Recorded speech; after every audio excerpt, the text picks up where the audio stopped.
Good evening, everyone, or good afternoon. I guess it's still kind of early on Sunday. Welcome to Pawpaw Storytime. Apologize for still being scraggly. I got 2 more days. I finally reset the appointment, and Tuesday night I will finally look like a human being again with a trimmed beard and trimmed haircut. For everybody watching, if you're one of my grandlittles or one of the kids that watch, ask the adults who shared this with you to go over the description that I wrote about a thing that happened to me, because I think it's an important topic that people should probably talk about with the grown-ups in their life. And if you're a grown-up watching and you have kids, or you're watching with the kids or whatever, maybe read the description to them and have a conversation with them. I think it's pretty important. It doesn't have a whole lot to do with what we're reading today. Actually, it doesn't have anything to do with what we're reading today. We took a vote, and some last-minute votes from couple of the grandkids put us over the top for the monster trucks. So I'll put the Once Upon a Mastodon down off for a couple weeks. I was gonna say I'd read it next week, but actually I can read the Mastodon book. Let me see.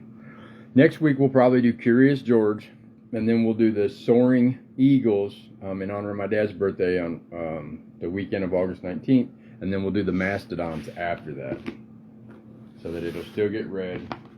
And then I got a whole lot of books I gotta get in a certain order to figure out how I want to read it. This week we're going to read the monster truck book, which I kind of glanced through a little bit, and it's cool because the illustrations are actually pictures of real monster truck stuff. And we're gonna start off with a reading from Don't Sweat the Small Stuff by Dr. Richard Carlson, and it's all small stuff. And this is called Make Peace with Imperfection. I've yet to meet an absolute perfectionist while life was filled with inner peace. Whose life was filled with inner peace? The need for perfection and the desire for inner tranquility conflict with each other. Whenever we are attached to having something a certain way, better than it already is, we are, almost by definition, engaged in a losing battle. Rather than being content and grateful for what we have, we are focused on what's wrong with something and our need to fix it. When we are zeroed in on what's wrong, it implies that we are dissatisfied and discontent. Whether it's related to ourselves, a disorganized closet, a scratch on the car, an imperfect accomplishment, a few pounds that we would like to lose, or someone else's imperfections, the way someone looks, behaves, or lives their life, the very act of focusing on imperfection pulls us away from our goal of being kind and gentle. This strategy has nothing to do with ceasing to do your very best, but with being overly attached and focused on what's wrong with life. It's about realizing that while there's always a better way to do something, that doesn't mean that you can't enjoy and appreciate the way things already are. The solution here is to catch yourself when you fall into your habit of insisting that things should be other than they are. Gently remind yourself that life is okay the way it is, right now. In the absence of your judgment, everything would be fine. As you begin to eliminate your need for perfection in all areas of your life, you begin to discover the perfection in life itself. That's pretty good. Stick that back in the rotation, and now we're going to be doing Monster Trucks. Monster Trucks by Susan E. Goodman and Michael J. Doolittle. And it is from the I Can Read All By Myself beginner books, the Cat in the Hat, not Dr. Seuss, the Cat in the Hat series. The photographs were taken and selected by Michael J. Doolittle. It says, a monster truck is born. Bob Chandler loved his pickup truck. He liked driving it over rocks and mud. Bob got bigger tires so that he could do that. Then Bob thought the truck needed more power. He added a bigger engine. Bob kept making his truck bigger and stronger. That's how the first monster truck was born. Bob named it Bigfoot. He took Bigfoot to car shows. Fans loved this supersized machine. Soon other people began building monster trucks of their own.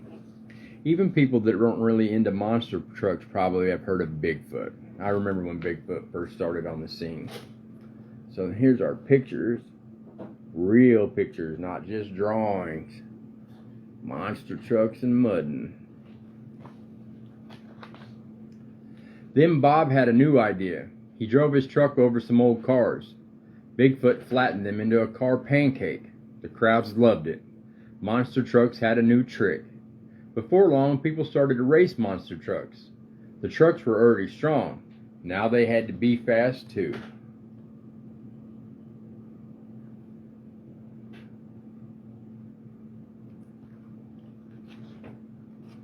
Some trucks have crazy names, like Nightmare, the Crash Master, and Toasaurus Rex. Some are painted to look like wild creatures, but they all roar like monsters. Look what these monsters can do. Monster trucks are amazing. They're very heavy, yet they can jump more than 20 feet in the air. Huge motors help them fly. These motors can be 6 times more powerful than a car engine. They make a lot of noise too.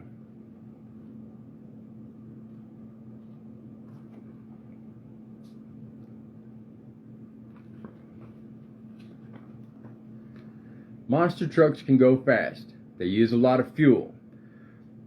They burn out almost 1 gallon of fuel each second. Monster trucks spin. They plow through mud. They roll over cars and crush them like bugs.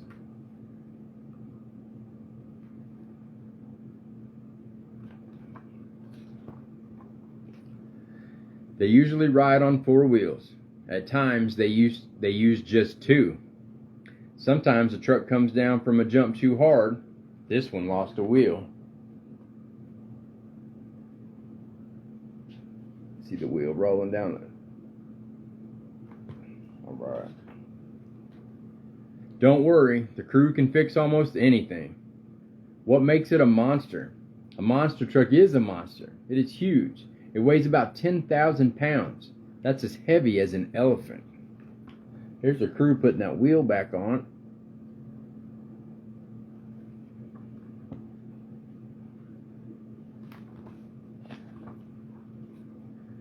Its tires are huge too. There are at least 66 inches high. Each one can weigh 900 pounds. Here are the parts of a monster truck.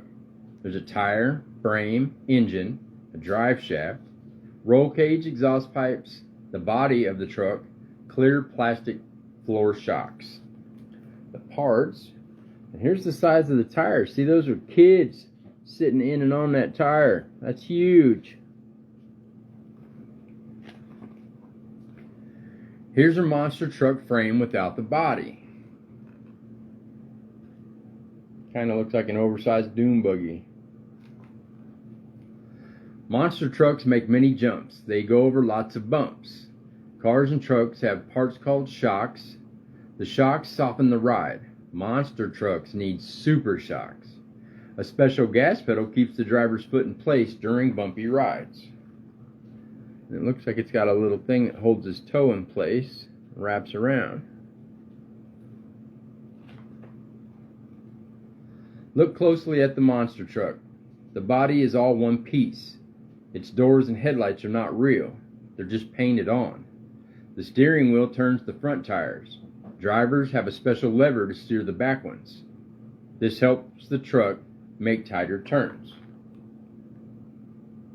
So that's fake. The headlight's been painted. And there's a little lever right there that helps. And if you look in that picture, if you can see it clear enough, both wheels are turned, kind of like big fire trucks do. Racing can be dangerous, so monster trucks have to have extra safety features. A metal roll cage protects the driver. If the truck tips over, drivers wear 5-point safety belts. A fire extinguisher is kept close by in case there's a problem. Clear plastic floors also help drivers stay safe. Monster trucks are so tall that drivers cannot see the track right in front of them. They need to know if it's clear to come down from a wheelie. So they look through their floor to find out. I don't think that I knew that. I knew about the safety belt, but I didn't know they had clear floors so they could see where they were going when they're like this.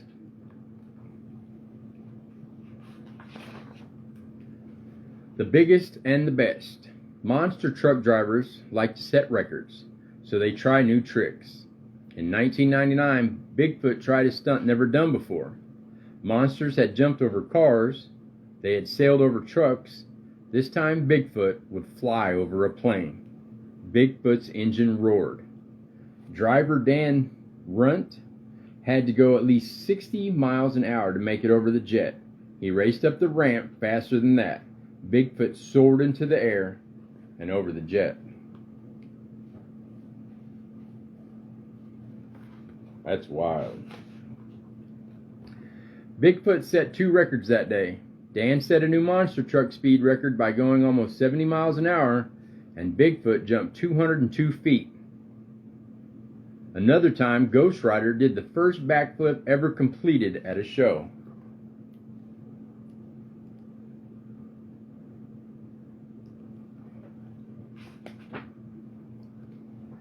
Black Stallion was the first to fly over a moving target.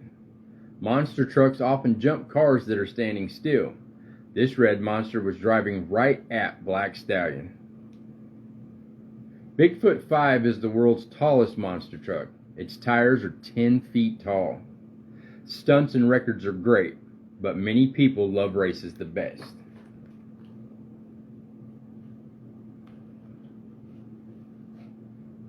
That's nuts. Getting ready for a show. The show starts tomorrow. Thrasher's crew gets ready to go. Crews sometimes travel hundreds of miles to compete. That's a lot of driving to race for just a few minutes. Monster trucks are not allowed to drive on public roads. They must ride in trailers, because they're too big to fit in. So drivers replace the giant tires with smaller ones.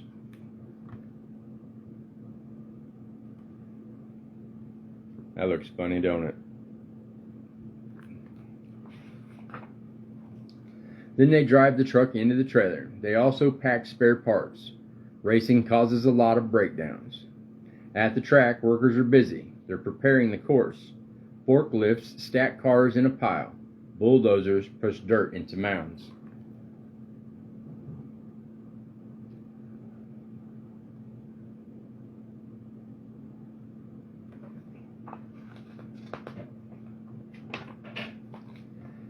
Trucks pack the dirt down. They are making strong ramps so the monsters can fly. The drivers arrive and unload their trucks. They put the big tires back on. They make sure everything is working right.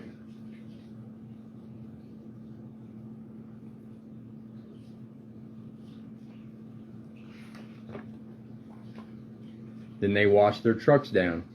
The monsters and their drivers are ready to star in their show.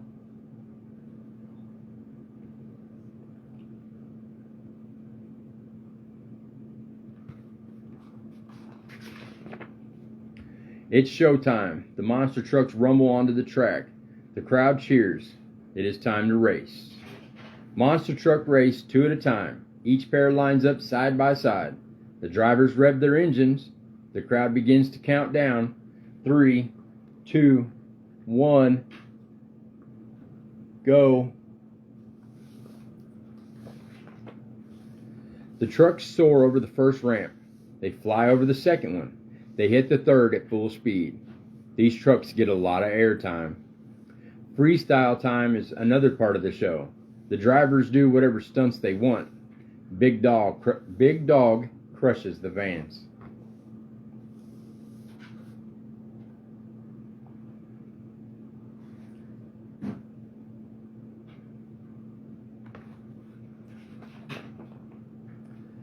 Avenger is going to jump high.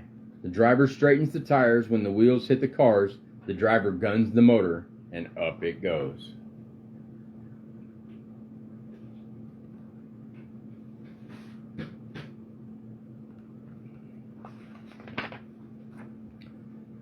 General Tire does a donut. This means that the truck drives in small circles. The driver steers the front wheels to the left.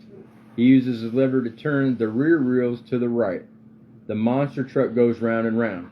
Look at that mud fly.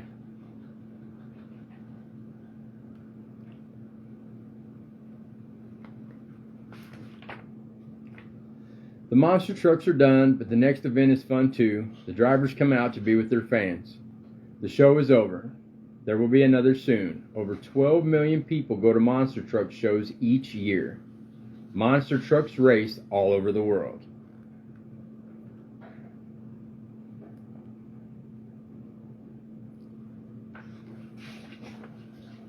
That's because they are monstrously fun.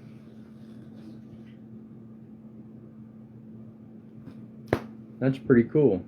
I actually learned a few things from reading that book that I didn't know before. And I've never been to a monster truck show. That might have to be on my bucket list. Now we're going to finish off with Many Ways to Say I Love You. It's Wisdom for Parents and Children from Mr. Rogers.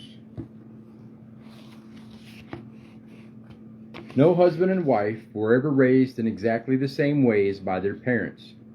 We all bring echoes from our own childhoods to the task of raising our children when it's our turn. And of course, watching and learning as we grow also bring us to different conclusions about how we want to raise our children. But isn't it important for mothers and fathers to be consistent with one another in setting rules and dealing with discipline? People often ask. They're asking an important question. I believe that consistency is helpful and even necessary for children's healthy, emotional growth. But the consistency I mean in each parent's separate consistency. Knowing what to expect from a mother or father day by day is part of the security a young child needs as he or she strives to grow in his or her own way. But something else children need is the understanding that every person is different.